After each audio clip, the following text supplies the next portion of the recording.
என்னம்மா சொன்னேன்? பணம் கொடுத்தாதான் ஓட்டு போடுவாங்க, ஜாதி இருக்கு, மதம் இருக்கு, புது ஆளுங்களை வரவிட மாட்டாங்க, ஜெயிக்க முடியாது, இதெல்லாம் சொன்னல. நண்பர் ஜெயிச்சிட்டார் பத்தியம்மா. அந்த ஒரே ஒரு முகத்துக்காக ஓட்டு போட்டிருக்காங்க.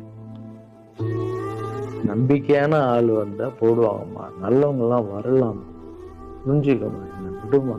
இப்ப என்னம்மா சொல்ற அப்படின்னு கேட்டேன். முதல் முறையா எங்க அம்மா முகத்துல ஒரு சிரிப்பை பார்த்தேன். ஆமாங்கண்ணா, அந்த புள்ள எல்லாத்தையும் மாத்திடுச்சு, இவ்வளவு பெரிய வெற்றி அடி வரும்னு எதிர்பார்க்கலப்பா. ஒரு நல்ல மனுஷன் பண்ணணும்னு நினைச்சா அது முடியுங்கண்ணான்ற நம்பிக்கை எனக்கு வந்திருக்குப்பா அப்படின்னு அம்மா சொன்னா. அப்ப என்ன போயிடலாமா, ஓகேவா அப்படின்னு கேட்டேன். போகண்ணா, நீ நினைச்ச மாதிரி பண்ணு அப்படின்னு அம்மா சொன்னோன்னு